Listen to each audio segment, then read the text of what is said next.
Good morning and welcome to session 2 of our webinar series, What's Next? Planning, Positioning, Preparing for the Unexpected. I'm Mark Weiss. I'm filling in for Nico Cabral, who those of you that attend our webinars know that Nico generally hosts these and moderates them. Nico and his family are on vacation in one of our national parks this week. Joining me today is Mike Taylor. Mike is an affiliate, but Mike also is part of our educational and training team, and he works with Celeste Bohm, who is Director of Professional Services for Management One, who is also a panelist today, but we don't have her picture up here, but she'll be joining us as well. And Mike works with her and Scott Smith and Mark Ferguson to develop educational content. Also joining us is Paul Erickson. Many of you know Paul from his many years in the industry, and glad to have him joining us today and sharing his insights. Thank you. Today's session is on getting your financial bearings. We're going to talk about that today. I want to go over a little housekeeping. You can listen to the presentation. There is a control panel. You can choose computer audio to use your speakers. Everyone is muted on the call. This is an open panel discussion, and we are looking for live input. Typically, we wait till the end of the presentation, the webinar, to answer questions. But because of the nature of this presentation, we recognize there may be questions that come up, and we will, if they're valid for where we're at, if it's a question we feel it's important to address at the moment, we'll do that. So feel free to enter your questions, and I'll be monitoring them. The most often question is, can I get a recording of this if I missed it? Yes, these will be sent out after the webinar. The recordings will be sent out along with the slideshow. So thank you all. A little bit about Management One. Our purpose is to provide financial security for our people, our clients, and our affiliates. Our focus is merchandise intelligence and education for independent retailers. We're in a unique position to work with many retailers around the world. We get data in every day, and during this pandemic, we have opened up our information and our education for free to retailers, so to help our community in any way we can. It's part of our core values of collaboration, our commitment to our community, and also our adaptability to a changing retail environment. So we're very grateful to be in a position that we're in to share the kind of information we have, and we're learning as you're learning as well. We've made also a specific commitment to increase our racial and ethnic diversity in our company and our network, and continue to improve improving racial and social justice in America. Paul, I'm going to introduce Paul first. Your financial health and your inventory health are married to each other, and today we're focusing on the financial health of the business.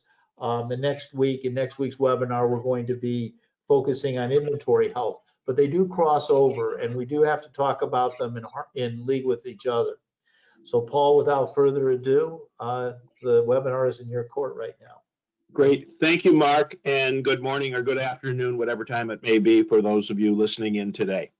There was an interesting article in the Robin Report last week, and I thought I would start by just quoting Jeff Harbaugh in What's Money Got to Do with It, which I kind of love that title. But essentially saying that as we all know, that our financial model is actually changing, and it's not just higher costs, but it's different costs because the consumer behavior is changing. And I don't know if it's ever going to be what it was. And so part of what his article is about is that your KPIs, which are key performance indicators, are also changing. So, I'm going to steal the title from a recent HBO series this season with Mark Ruffalo called This Much I Know Is True. And so this much I know is true. Your financial health as a retailer is really in lockstep with your inventory health.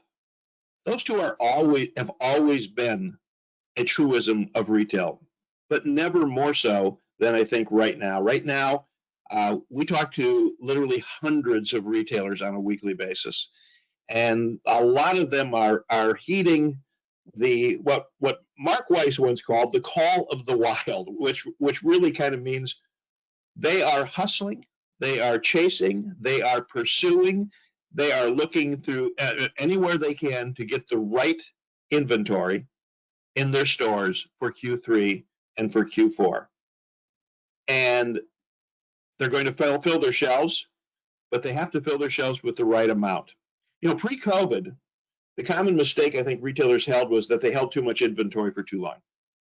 And they didn't flow in enough new. In other words, if you hold inventory for too long, why bring in new? You'll just sell the old that has been there for 2 or 3 or 4 months.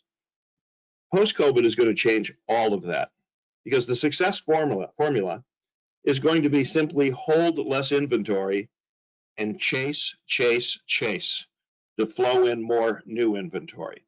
And I know Mike's going to talk quite a bit actually, about the whole concept of flow and new. If you're going to carry less at any given period of time, it is critical that the inventory that you do hold is new.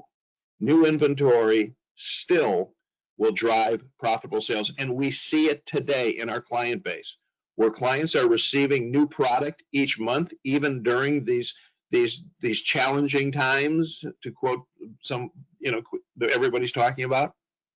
If those retailers that are bringing in new product in right quantities are still maintaining reasonable sales levels to very good sales levels. So I'm going to turn this back over, I think, to Mike, and Mike Taylor will take it the next slide.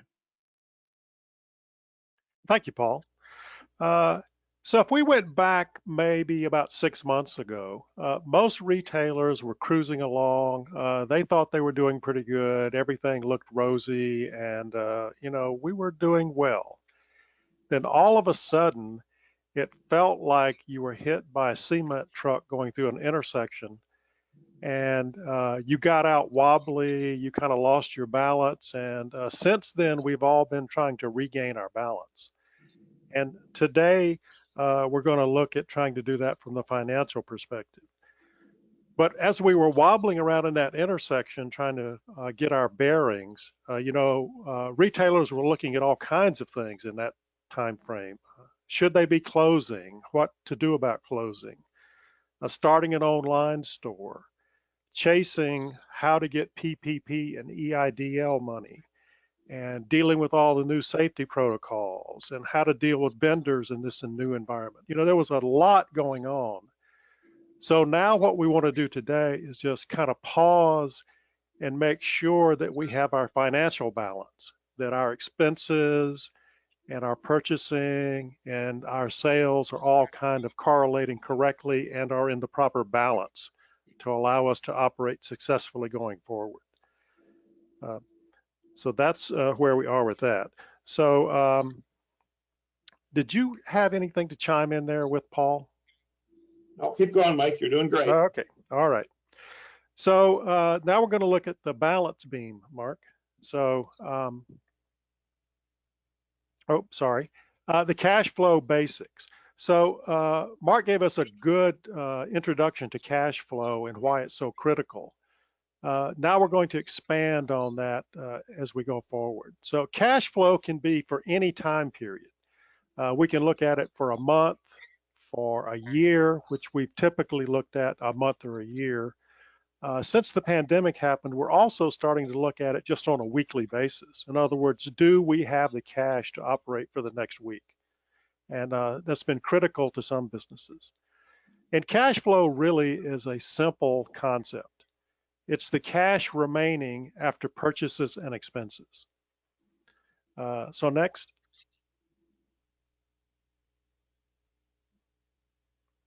Here we have a little balance beam. So the concept of a balance beam is everything on one side equals the things on the other side, and we are in balance. So here we're showing our sales on one side, and on the other side, we're showing our purchases, our expenses, and our cash flow. So stated mathematically, sales equal purchasing plus expenses plus cash flow. Now, the mistake that some retailers make when they're looking at cash flow and purchases and expenses, they don't realize that they only have 100% to work with. So if our sales are $1 million, we only have $1 million to spread on the other side of the balance beam. So if our purchases and our expenses exceed $1 million, that little green box that we want to be as big as possible doesn't exist because we don't have any money there. So next. So we're going to go through a simple example of a generic store just to look at it from a numerical perspective, what cash flow is. So I want you to imagine that you've got a jar and we're going to put a label on it called cash. So this retailer has sales of $1 million. So we're going to take that $1 million and put it in our cash jar. So I have $1 million in my jar. Now what happens? So next. So we're going to spend, this retailer is spending 50% of their cash on purchasing new goods. So Mark and Paul both were talking about that linked relationship between sales and purchasing. So this retailer, which is pretty average, average in a good way, is spending half of that $1 million on new inventory. So that's cash out of our cash jar. So we had $1 million, we take 500,000 of that out of the jar and spend on our new merchandise coming in. So next.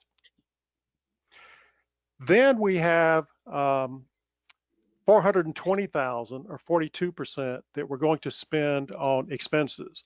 So we're going to pay our rent, we're going to pay our employees, all of those expenses. And that's going to be 42% of that $1 million. So 420,000 come out of our cash jar and we spread it around to cover all of our operating expenses. So next. So what's left in the cash jar, our cash in hand, is 8%. That's our cash flow. So it's a very simple concept.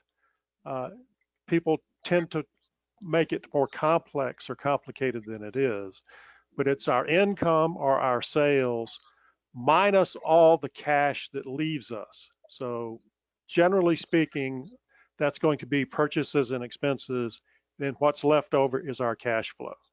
So this is kind of a benchmark for a generic store. Now, don't expect your store to match this perfectly because this generic store is a composite of all types of retail. So some will look considerably different than this, but this is our basic generic benchmark. Okay. So cash flow. We can calculate cash flow looking backwards or looking forwards. Most people tend to look at cash flow as from a historical perspective, but we tend to concentrate on the future. So we look at cash flow as a forecast primarily. You know, we can be informed by our past, but we don't want to be controlled by our past. So our cash flow, we want to look forward and use that for a single purpose. Are we going to have the money to operate in the future? Be it this week, the rest of this month, this October, next January, any particular period. We generally do them for 12 months. We want to see, are we going to have the cash to operate? And if we are going to be short in a particular month, like it's pretty common for retailers to be in the red in January, if we see how big of a deficit we'll be in for that period, we can make plans accordingly. Okay, next. Mike, this is Paul. Sure, Paul. Hey, I just want to jump in real quick because I think everybody wants better cash flow. That's a universal want for retailers. But I think cash flow is really, it can be a little more complex than people that look at it. And I know, Mike, you agree with this. And from my perspective on a retailer's cash flow, it's all about how good they are at priming the pump. Now, what I'm meaning about priming the pump, I think there's really two elements on priming the pump. The first is, and Mike, you said it best on the previous slide, if your sales are $1 million, your purchases are $500,000. A way to increase cash flow is not to stop purchasing.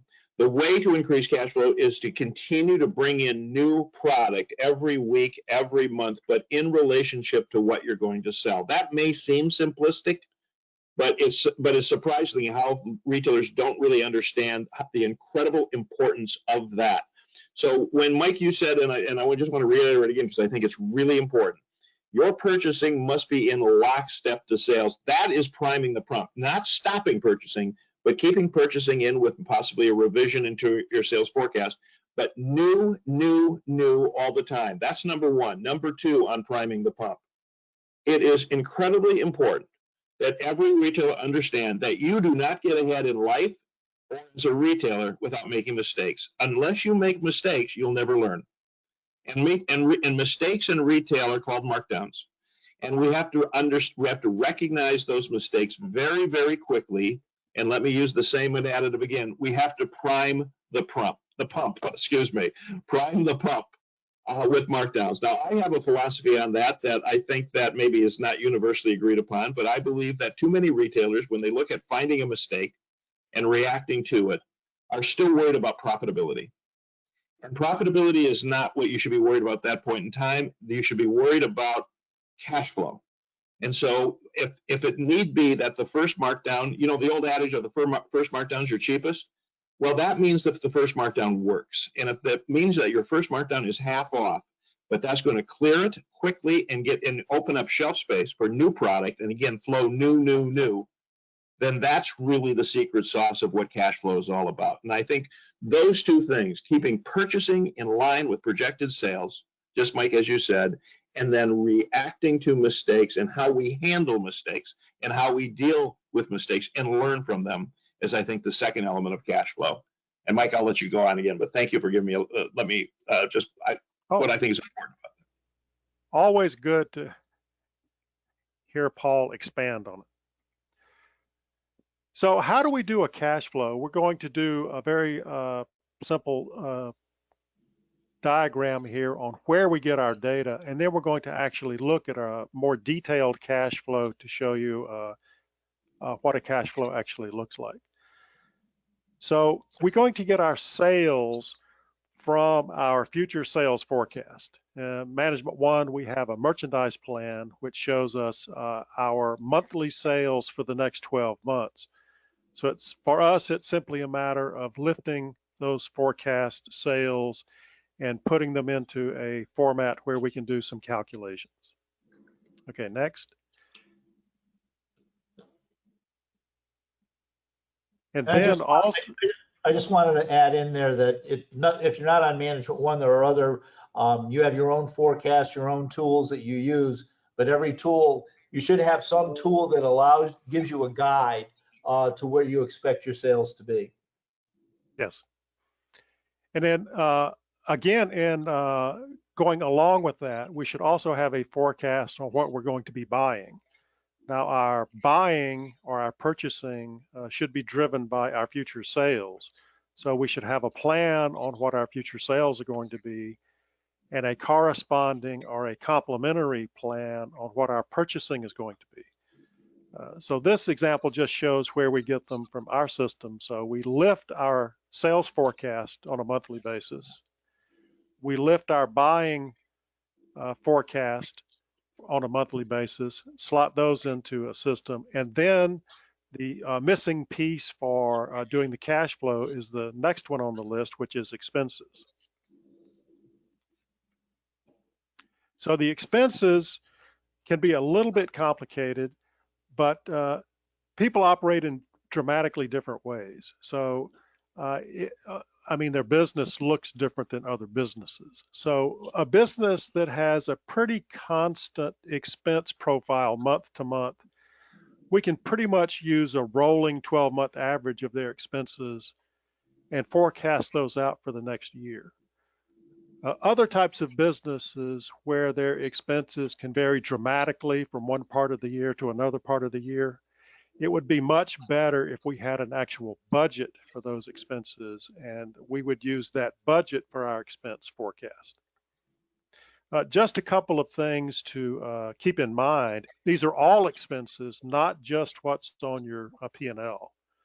So we're not so much interested here in the value of a loan we might have, but we do need to know what it costs to service that loan. So all those loan servicing fees and payments that keep us in business goes into our expense forecast so that we get the big picture. And yes, that does include that loan you have from your mom.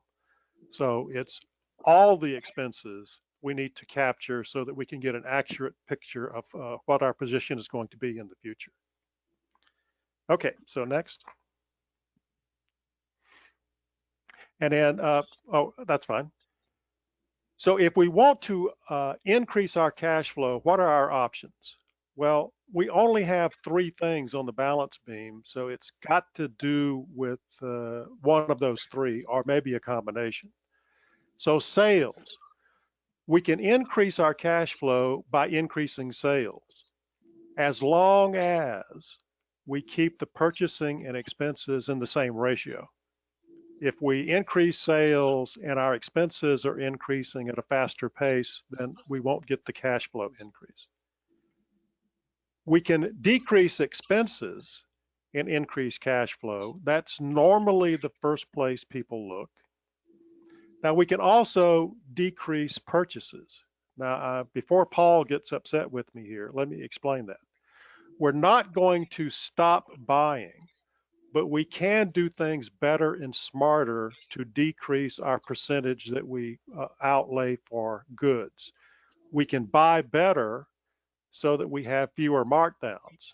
That lowers our purchasing percentage. We can have a higher IMU by the type of goods that we choose to buy.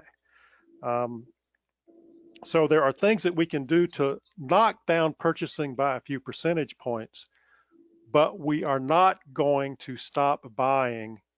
We still want that link between a fixed amount of sales to a fixed amount of purchasing, but we can do a better job of buying and lower that percentage a little bit there.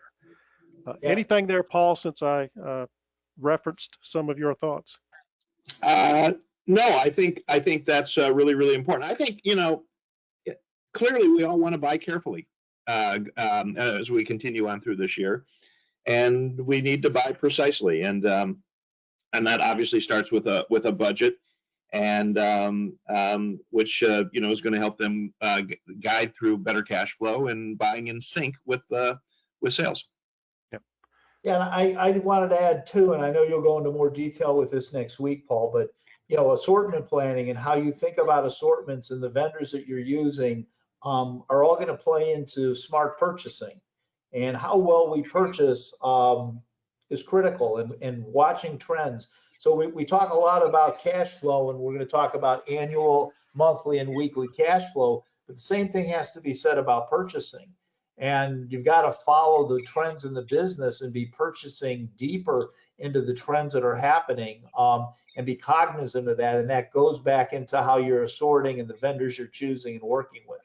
So these all go hand in hand. I know today we're talking specifically about cash flow, but if you're not doing the cash flow on a regular basis, which we mean weekly, then you can't actually manage your purchases, your other expenses very well. Yeah, that's right, Mark. I think it's often been said when things we want to avoid. This is pre-COVID stuff, right? We should avoid overbuying. We should avoid underbuying. We should avoid duplications. We should avoid buying wide and thin, wrong sizes, wrong price points. But really, something that has been overlooked, I think, and has become, I think, more important now when we're all operating under the conditions we're operating under. And Mike, you mentioned it a little bit, and Mark, you just referred to it as the vendors. A couple of years ago, there was an article in, I think, the Wall Street Journal about how Dick's Sporting Goods had decided that one of the major causes of their over-inventory and over-assorted selection is they had too many vendors, and they cut their vendor matrix by 25%. These were vendors that had been with them for decades, but they decided that they needed to be a more lean inventory position. And one of the causes of it, and this has been true for a long time for all retailers, is too broad a spectrum of vendors. And so I don't think any conversation about buying precisely and buying carefully we cannot have that conversation if we don't talk about the vendor matrix that you're using and how important it is to really maybe skinny that down to a certain degree.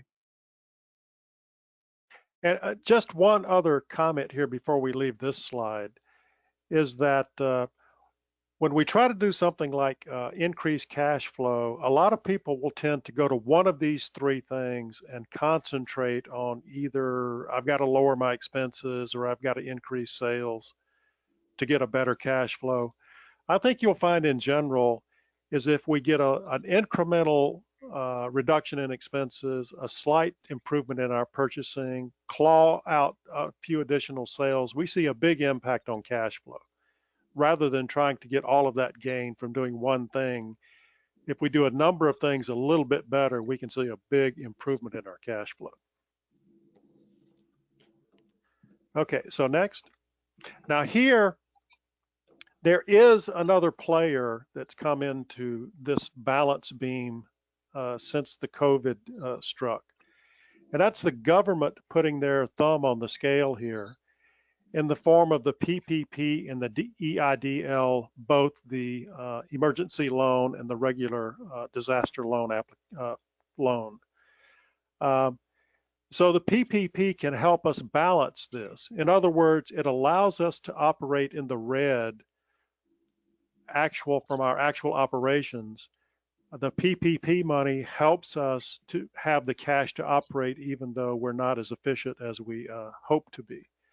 So the PPP and the EIDL are not permanent fixes. They're not long-term solutions, but it can help us keep the cash to operate for short periods of time. So we do have another player in this short term. So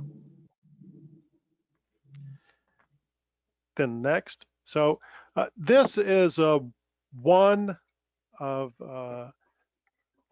sample of a cash flow. Different people have different versions of this. This happens to be the one I use. So I like to have a little bit of a review of how we did the month we just finished compared to what our plan for cash flow was the previous month. So at the top, we have two of those. One is from the P&L. One is from the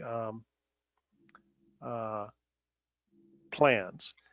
And so we had slightly different sales on the P&L than the plan by, what's that, about $800 or so. So that's normal that we see a slight variance there. We don't want that to be too big. And but see, we did better than our forecast cash flow in June on this particular sample retailer. And then we have the 12-month forecast below that. So each of the 12 months, we have the forecast. So the first row, we have our forecast sales, and we saw where we get that. Whatever our sales forecasting methodology is, we just slot those numbers into the spreadsheet.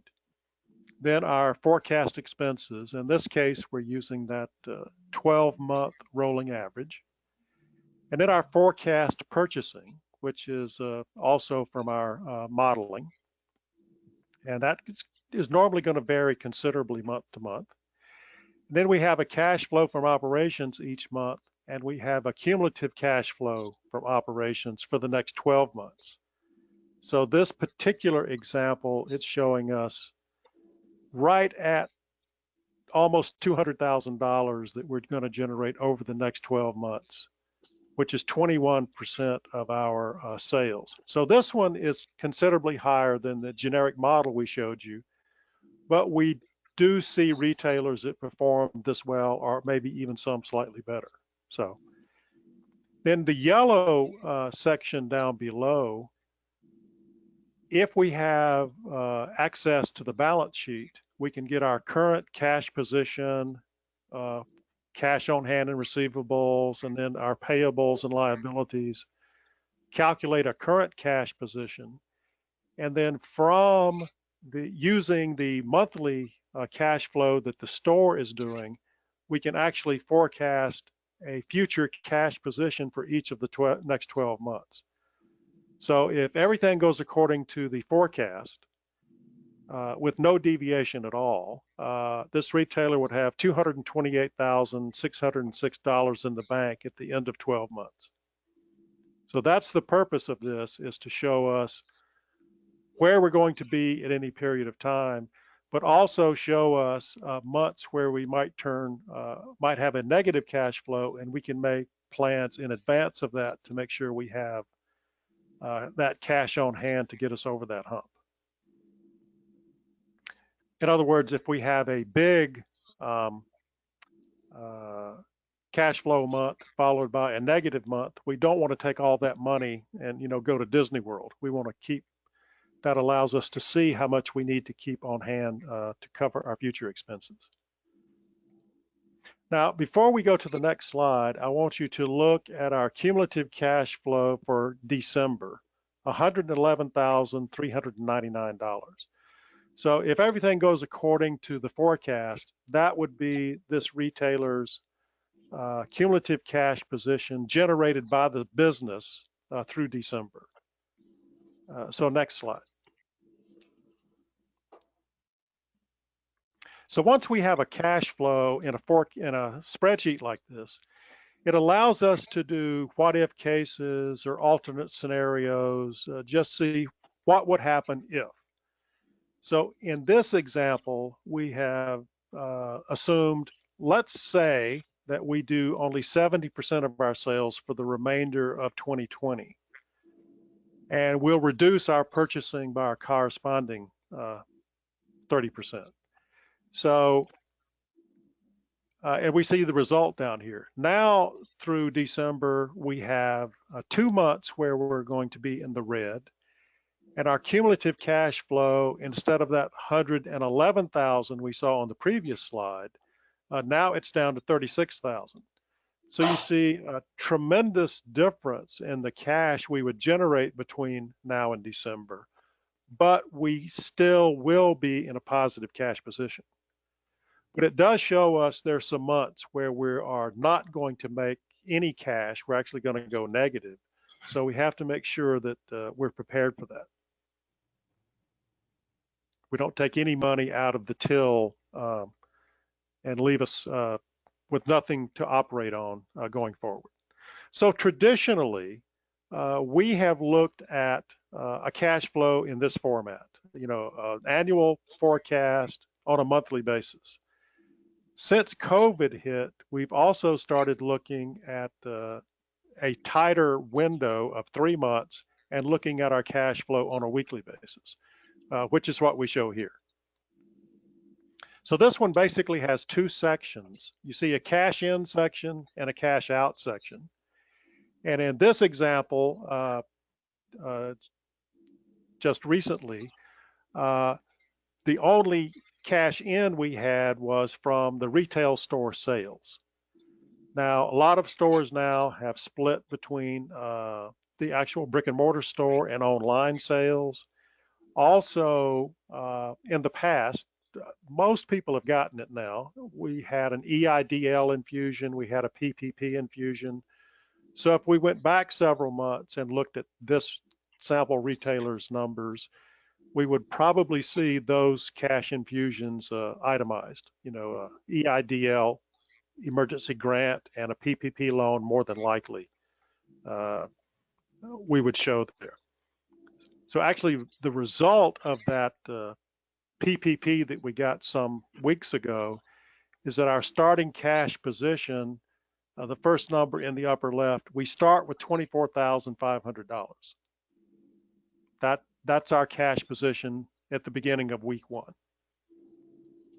Then the cash out section, we have vendor payments, credit card payments, sales tax, payroll, all of those things. So all of the things that we would pay cash out on a weekly basis, we have itemized. Now, you can use this in slightly different ways. The way this one is thought through is the vendor payments are going to be our monthly purchasing. We just evenly spread it across the month to show what we're accumulating for what we need to pay. And we're going to pay those vendors as that merchandise arrives. And then the credit card payment we set up just to catch up with the debt that we were carrying on credit cards. While we have positive cash flow, let's pay down some of that accumulated credit card debt. And then the sales tax we're not going to show here because we got our numbers from the Management One forecast, and our numbers, the sales tax has already been taken off the top, so we don't see that number. But the interesting thing to note here is from week 1 to week 4, the cash position only changed by $300. So this retailer operated for a month and they gained $300 in their cash position, telling us that if they didn't have that $24,500 left over from the PPP, they would not have been able to operate successfully. They would have had an issue. So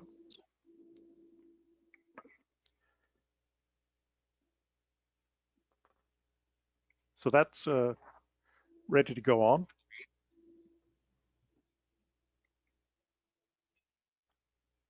So expense benchmarks. First of all, benchmarks are not rules. They're not something we have to follow. They're just general guidelines on how much we should be spending on the different types of expenses. And those can vary widely depending on where you're located and the type of business you're in. And again, this is a composite for all types of retail. So like we just looked at on the cash flow example, instead of this 42% here we see for total expenses, we can see people down around 30, just depending on how tightly you operate your business and what your vertical is. So again, these are not laws or rules. This is just to give us a perspective on what we would be spending. For example, our rent is 10% here. So if you're paying 6%, that's good. If we're paying 20%, that raises a question that we probably need to look at that, because 20% rent is more than likely not sustainable for a business. So it's just giving us an indication of where we need to look and an appropriate amount to be spending for different types of verticals. Okay. So now we're going to take a few minutes and look at the impact of the pandemic on all of this. So we have chosen a sample store to walk through the impact of this. So our sales, like we looked at in that previous example, was $100,000 before the pandemic, and now it's $75,000. So we've lost that 25,000 or 25% of sales just due to the pandemic. Okay. So our labor, pre-COVID, before everything happened, our labor was 16,500 or 16.5%. And over on the far right, we can see we were a little bit less than our benchmark. So we were doing pretty good there. Now, after we've had these issues, the retailer worked hard. They reduced their labor from 16,500 to 15,000. But unfortunately, it has increased as a percentage of sales because we lost so many sales. So now our labor is 20% against a benchmark of 17.5. So the lesson is, even though we worked and reduced the labor cost in dollars, our labor cost as a percentage of sales went up and is now above the benchmark. So next. So here we had a rent of 10,000 or 10% right on the benchmark. That was okay. Now, after the pandemic hit, our landlord in this case, like many landlords, just refused to negotiate. So we're still paying that 10,000. Unfortunately, now we're above the benchmark of 10%. We're up to 13.34% because we were unable to obtain a reduction in our rent in this example. Then our other expenses, like the labor, we actually decreased them in dollars but they also increased as a percentage of sales because we lost so many sales. So now we're above the benchmark of 14.5 by a little over 4 points. So, and then next. So the result of all of that is our total expenses went from 42%, right on our generic benchmark, up to 52%, which we know is not sustainable if we have anything close to 50% we're spending on new inventory.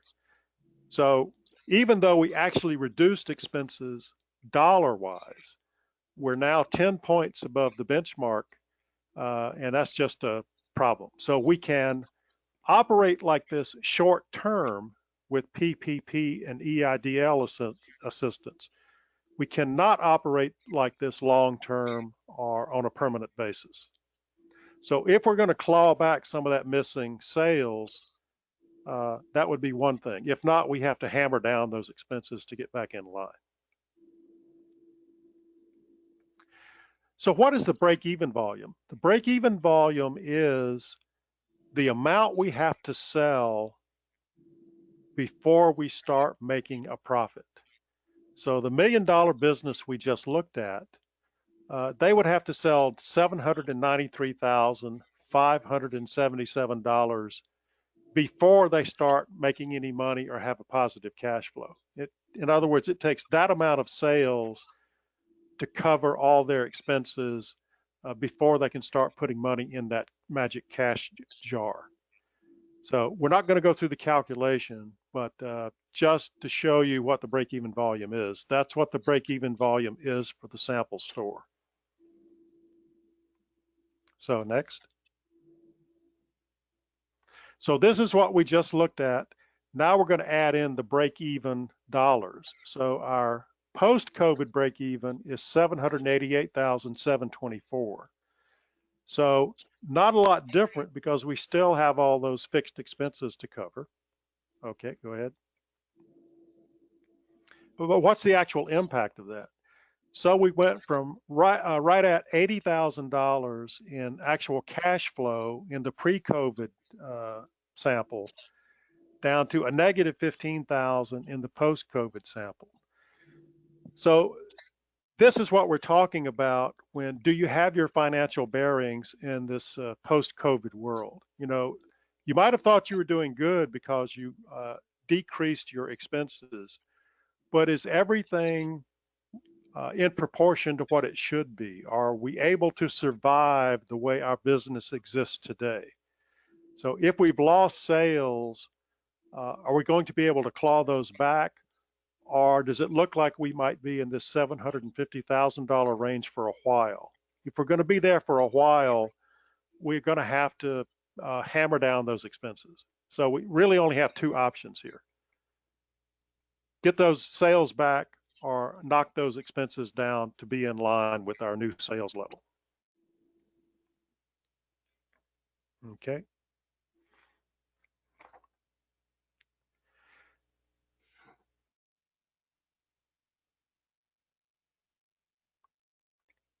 Anything there, Paul? Well, I think there's some really obvious bullet points there, Mike. Never buy without a plan, obviously. I think each purchasing dollar is precious. We talked about narrowing our vendor selection and being more selective and narrow in our purchasing. New is selling, not buying is not an option, and evaluate and rank your vendors. These are all critical issues that all retailers have to contend with right now. I would, at Management One, we've always felt that data is a difference maker for years. And I think more so than now, retailers need information.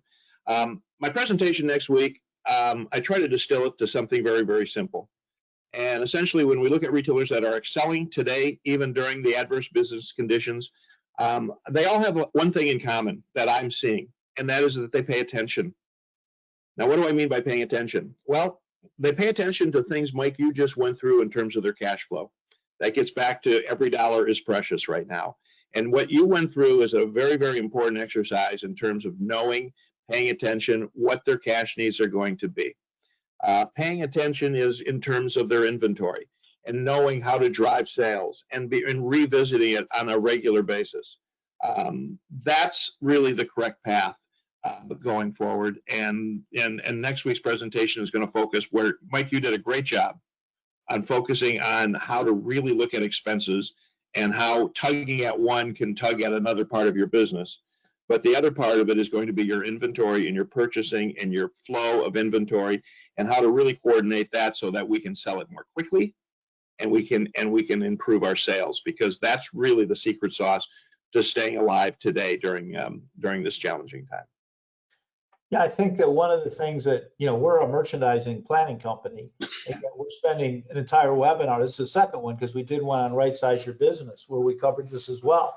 If you don't manage your expenses, you're not going to have the cash to buy goods to prime the pump, as Paul said, to drive your business and increase your sales. And one of the things that we've already learned in looking at, the thousands of stores that we look at is that for the stores that are really succeeding, there's a one-to-one relationship. They're selling as much new goods for every dollar they bring in at retail, they're selling at retail. I mean, the relationship has never been as stark it is now. We've always believed that fresh sells, but if you don't manage the expense side of your business, you don't have the future. You don't have the future to rob dollars for to support the present business. And in order to be able to support your current business, you've got to get your expenses in line with your business and not just look at cutting dollars, but look at what those dollars mean, as Mike pointed out and articulated well, what it is a percentage of your business.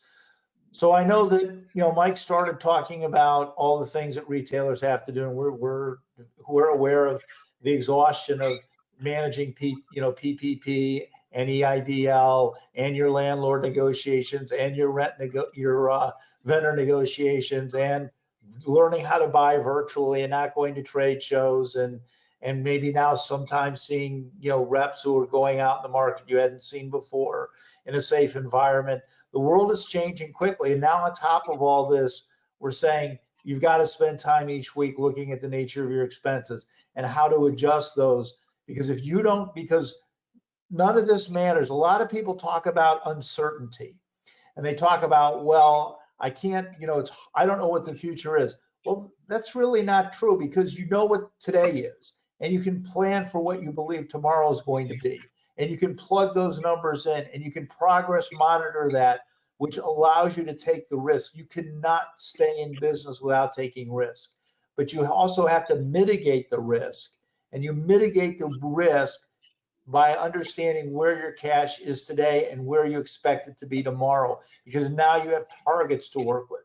Now you have activities that you can create, that you can generate to make those targets. It doesn't look like we're halfway through the month and it doesn't look like we're going to make our month. Well, do we need new goods in certain classes to drive it? Do we need to do something internally in the store? Do we have to do something in social media? Where do we have to push? You have levers that you have at your disposal that you can move every single day.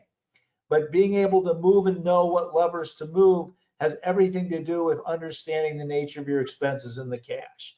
And to the extent that you're aware of that, that you're empowered by it, that you're in control of it, that you're managing it, gives you the freedom to be able to operate your business, to breathe and grow, and which will allow you to be around when this is over at the expense of others who aren't.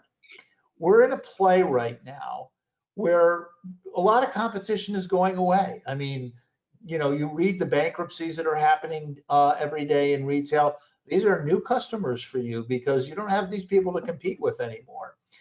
There are other independent retailers that'll go by the wayside. So there's lots of opportunities for you to capture market share. Every single day of your life is now about growing your business, capturing market share, building it, not robbing from the future, but paying attention to today so you have a future tomorrow.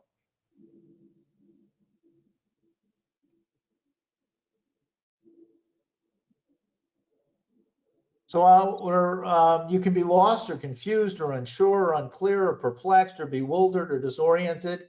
Nobody wants to be in that world. We want to have our bearings straight. We want to be on top of our numbers. we're here to support you and give you whatever information you need. Some of these templates are available to you if you reach out to us, if you don't have them. But now we're just going to open it up. Does anyone have any questions they want to ask our panel, or any final thoughts from Paul or Michael?